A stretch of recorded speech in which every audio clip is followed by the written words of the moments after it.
안녕하세요, 가치남입니다. 8월 5일 수요일 국내 증시가 마감이 되었습니다. 요즘에 코스피 코스닥 흐름이 너무 좋은 것 같아요. 오늘도 코스피가 1.4% 상승해서 드디어 2300포인트를 넘어섰죠. 그리고 코스닥 같은 경우에도 1.43% 상승해서 847포인트, 800 중순까지 올라온 것을 알 수 있습니다.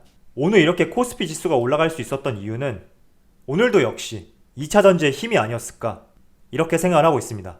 자, 그렇다면 몇몇 종목들을 한번 살펴보도록 할게요. 삼성전자와 SK하이닉스 지난주에 올라갔는 듯 했지만 오늘도 0.7%, 1.1% 이렇게 하락하는 모습이 나왔죠. 이 두 종목에 대한 저의 생각을 조금 뒤에서 말씀을 드리고요. 이어서 2차전지 지난주 금요일과 이번 주 초 LG화학에 큰 상승이 나왔단 말이죠. 그런데 삼성 SDI와 SK이노베이션은 물론 큰 상승이 나왔지만 LG화학에 비해서 아쉬웠던 것은 사실이에요. 그런데 오늘은 반대로 LG화학 너만 가냐, 삼성 SDI와 SK이노베이션 모두 어마어마한 큰 상승이 나왔죠. 특히 SK이노베이션 같은 경우에는 무려 20%나 넘는 급등이 나왔고 SK이노베이션 우선주는 상한가까지 갔죠. 그래서 지난주 금요일과 이번 주 초 비교적 상승세가 더뎠던 삼성 SDI와 SK이노베이션이 오늘 LG화학보다 더 좋은 시세를 분출하면서 큰 상승이 나온 것을 알 수 있습니다. 정말 삼성 SDI와 SK이노베이션 해당 종목을 가지고 계신 분들이라면 오늘 정말 좋은 하루가 되지 않을까 이렇게 생각을 해봅니다. 2차전지 전기차 관련된 종목들이 오늘 큰 상승이 나왔는데 전기차뿐만 아니라 수소차와 관련된 종목들도 흐름이 좋았어요. 현대차도 보면 1% 이상의 상승이 나왔고 현대모비스도 장 막판에 상승이 나오면서 2% 이상의 상승이 나왔죠. 그래서 오늘과 같은 흐름이 단발성의 흐름이 아니라 앞으로도 간헐적으로 나올 수 있다. 저는 그렇게 생각하고 있습니다. 자, 그리고 한 가지 말씀을 드리면 제가 여러분들에게 주식 설명을 해드리면서 PBR, PER 이런 용어들에 대해서는 말씀을 드리지 않았잖아요. 생각을 해보니까 단 한 번도 말씀을 드리지 않은 것 같더라고요. 왜 제가 이런 걸 말씀을 드리지 않냐면 저는 별로 중요하지 않기 때문에 여러분들에게 말씀을 드리지 않는 것이다. 이렇게 생각을 해주셨으면 좋겠습니다. PBR 같은 경우에도 한 주당 몇 배로 거래되는지 이 부분을 측정하는 지표로 활용이 되고 있는데 제가 왜 PBR과 PER을 중요시하지 않냐면 우리가 투자하는 종목들은 하나의 지표로만 해석할 수 없는 경우들이 굉장히 많다는 거죠. 예를 들어서 A산업군과 B산업군이 있어요. 그런데 A 같은 경우에는 업황이 퇴색되는 산업이고 B산업 같은 경우에는 해가 갈수록 업황이 더 좋아지는 이런 산업군들이에요. 그래서 바이오 업종이라든지 2차전지 이처럼 업황이 좋은 기업들 이런 기업들의 PER과 PBR은 다소 높게 측정이 되어 있거든요. 그래서 이러한 PER, PBR로 어떤 종목을 해석한다는 말은 단순히 이 종목을 설명할 재료가 없기 때문에 PBR, PER로 설명하는 것이다 라고 밖에 생각을 하지 않고 우리가 한 가지 참조를 해볼 만한 부분이 있다면 같은 업황끼리, 같은 업종끼리 이 내에서 여러 종목들의 PER과 PBR을 비교해보면서 이 종목은 같은 업황 내에 있는 종목이지만 그래도 PBR과 PER이 조금 저평가되어 있구나 이런 식으로 판단을 하고 분석하는 것이 훨씬 중요한 판단 요소라고 생각을 하고 있습니다. 자, 그럼 말이 좀 길어졌는데 오늘 수급을 한번 살펴보도록 하겠습니다. 자, 오늘 코스피의 수급을 살펴보면 오늘도 외국인과 기관의 양매도가 나왔죠. 특히 기관은 매일 팔고 있어요.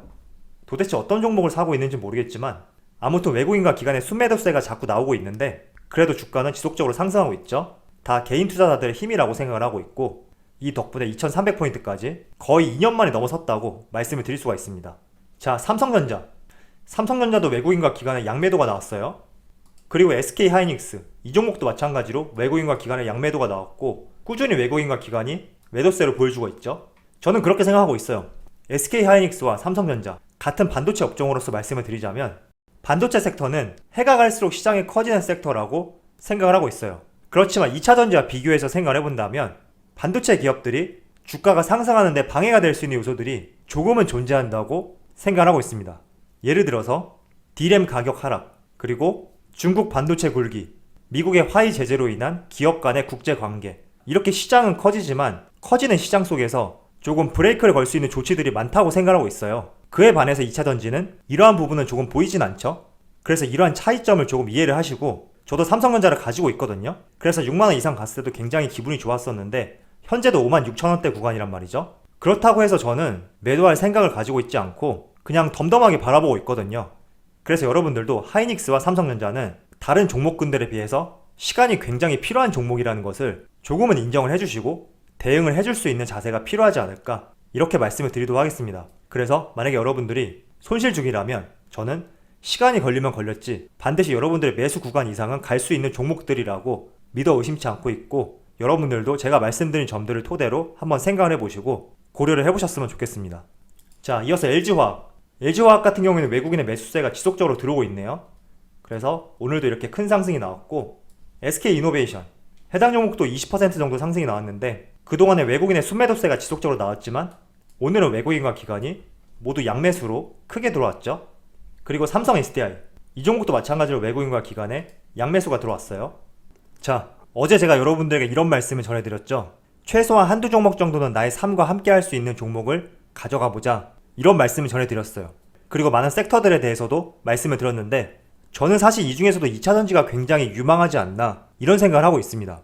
왜 이렇게 생각을 하는지 한번 설명을 들어보도록 할게요.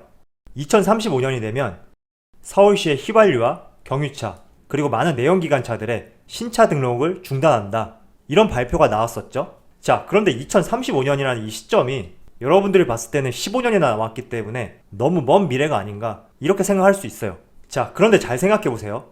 지금 이 내용은 서울시에만 한정된 내용이거든요. 그렇단 말은 서울시 외에 다른 지역이라든지 해외 이런 국가들을 봤을 때는 내연기관의 종말이 더욱더 빨리 다가올 수 있다, 이렇게도 볼 수 있단 말이죠. 국내에서는 김해시 이 지역에서는 2030년까지 공공대중교통 내연기관 차량을 없앤다, 이런 발표를 했어요. 물론 가정용은 아니지만 서울시를 비롯해서 많은 지역들이 이런 정책들을 시행할 거란 말이죠. 그래서 우리가 이런 부분을 잘 생각해 보셔야 되고, 2030년, 2035년 단순히 숫자로만 놓고 봤을 때는 길지만 우리가 체감할 수 있는 시점은 더욱더 빨리 다가올 수 있다, 이 점을 말씀을 드리고 싶었습니다. 자, 그렇다면 국내에서는 2030년, 2035년 이렇게 몇몇 지역에서 구체적인 시점이 나왔잖아요. 그렇다면 유럽은 어떨까요? 유럽도 국가 간의 차이가 있지만 일부 국가는 2025년부터 내연기관을 퇴출하겠다, 이런 발표를 했습니다. 자, 그렇단 말은 5년 안에 내연기관이 퇴출이 된대요. 여러분들이 5년 안에 내연기관이 퇴출된다면 지금 휘발유 경유차를 사시겠나요? 아마도 그렇지 않을 거란 말이죠. 그래서 국내는 유럽보다 다소 늦지만 유럽 국가들은 조금 더 빨리 전기차, 친환경 시대가 다가올 수 있다, 이 점을 내다보시고, 그렇기 때문에 2차전지 관련주에 우리가 관심을 가지고 조금 더 삶과 동행할 수 있는 이런 투자 습관을 가져볼 필요가 있다고 말씀을 드리는 것입니다. 자, 지금 보는 기사를 보시면 유럽연합에서는 2021년부터 가솔린차 판매 시 벌금을 800만원 부과하겠다, 이렇게도 발표를 했어요. 물론 모든 가솔린차에 벌금을 부과한다는 것은 아니고 조금 기사 타이틀이 자극적으로 나오긴 했지만 이산화탄소 배출 허용량을 조금씩 줄여가면서 결국에는 벌금을 낼 수밖에 없는 구조, 이런 구조를 만들겠다 라고 생각을 해주시는 것이 더욱 좋을 것 같습니다. 그래서 현재는 이산화탄소 배출 허용량이 km당 130g에서 올해 95g으로 낮춰졌죠. 그런데 2023년에는 62g, 그리고 2050년에는 10g으로 낮춰서 결국에는 2021년부터 휘발유를 사용하는 내연기관 자동차를 퇴출하겠다, 이런 의지라고 생각하시면 좋을 것 같습니다. 그리고 지금 미국 같은 경우에도 바이든 후보자가 당선 가능성이 높죠. 이분의 가장 큰 공약은 친환경이에요. 그렇단 말은 유럽, 북미 모두 친환경 자동차 시대로 가는 것이 더욱 가속화될 수 있다, 이렇게 생각을 할 수 있고, 비록 국내 같은 경우에는 시점이 2030년 이후지만 우리가 흔히 알고 있는 2차전지 관련주 LG화학, 삼성 SDI, SK이노베이션 모두 국내에서만 판매를 하는 것은 아니란 말이죠. 다 해외 고객사가 있고 유럽에도 고객사가 있어요. 그래서 지금 유럽을 기점으로 전기차, 수소차의 시대가 우리가 생각했던 것보다 더욱 빨리 다가올 수 있다, 저는 이렇게 바라보고 있습니다. 자, 그리고 친환경 자동차 하면 많은 분들께서 전기차만 생각을 하시는데 전기차 같은 경우에는 한 가지 단점이 있죠.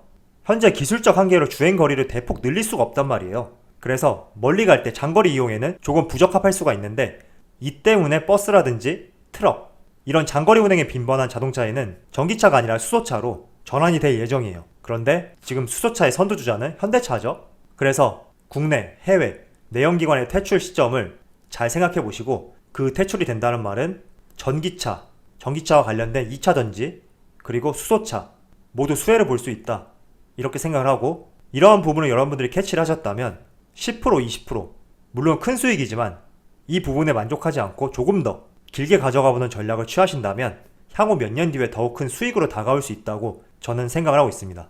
자, 그리고 지금 보시는 자료는 좌측은 전기차 시장 점유율이고 우측은 전기차 배터리 점유율이에요. 지금 많은 분들께서 전기차는 테슬라다, 이렇게 하나의 문장으로 많이 생각하시는 것 같은데, 테슬라 같은 경우에는 아무리 전기차 생산을 많이 하고 있고 전 세계 선두주자라고 하더라도 2020년 시장 점유율이 17%밖에 되지 않아요. 작년과 비교했을 때는 오른 수치지만 그래도 우리가 흔히 알고 있는 전기차 브랜드 테슬라를 생각해 봤을 때 그렇게 큰 점유율을 갖고 있지 않은 것을 알 수 있죠. 반면에 전기차 배터리 점유율 LG화학 같은 경우에는 약 25%예요. 즉 전기차의 4대 중 1대는 LG화학 배터리를 사용하고 있다. 이렇게 말씀을 드릴 수가 있습니다. 그래서 우리가 전기차를 생각할 때 테슬라 종목에 집착할 필요가 없고 테슬라보다 더욱더 점유율을 많이 확보하고 있는 LG화학 그리고 삼성 SDI, SK이노베이션 지속적으로 점유율이 올라가고 있죠. 이런 기업들을 관심을 가져보고 LG화학과 삼성 SDI, SK이노베이션의 점유율이 확대되면 이 세 기업을 고객사로 두고 있는 소부장 기업들이 있죠. 이 기업들도 주가가 같이 올라갈 수 있기 때문에 항상 궤를 같이 하고 조금 더 연장해서 생각해 볼 필요가 있다고 말씀을 드리도록 하겠습니다. 참고로 LG화학 같은 경우에는 테슬라뿐만 아니라 여러 다양한 글로벌 기업에 배터리를 납품하고 있죠. 물론 삼성 SDI와 SK이노베이션도 마찬가지예요. 그래서 앞서도 제가 여러분들에게 말씀드렸던 내연기관 퇴출, 이 키워드를 잘 이해를 하시고 내연기관이 퇴출된다는 말은 전기차와 수소차가 확대가 될 텐데 그때 수혜를 받을 수 있는 기업이 어떤 기업이 있을까 잘 생각해 보시고 이러한 기업들만큼은 한 달, 두 달, 6개월 짧은 기간이 아니라 조금은 나의 삶과 함께 할 수 있는 시간을 부여하신다면 반드시 큰 수익으로 다가올 수 있다고 믿어 의심치 않고 있습니다. 그리고 많은 증권사에서 LG화학의 주가를 80만원까지는 올라갈 것이다 이렇게 예측을 하고 있는데 지금 전기차 배터리의 시장이 확대되는 속도와 글로벌 시장 성장성을 봤을 때 어쩌면 국내 시가총액 2위까지도 올라가지 않을까 이렇게 생각을 해봅니다.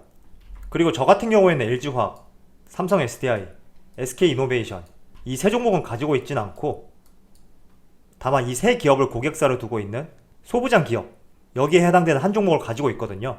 아마 아시는 분들도 계실 텐데 저는 그렇게 생각하고 있어요. 최근에 LG화학이 굉장히 흐름이 좋았고 오늘 같은 경우에는 삼성 SDI와 SK이노베이션의 흐름이 더 좋았죠.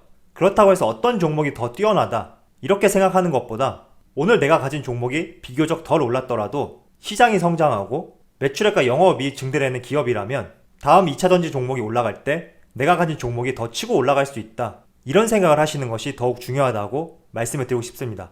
그래서 저는 2차전지와 관련된 종목들이라면 대부분 다 긍정적으로 생각을 하고 있고 지금보다 앞으로가 더욱 기대되는 산업 중에 하나라고 이렇게 생각하고 있습니다.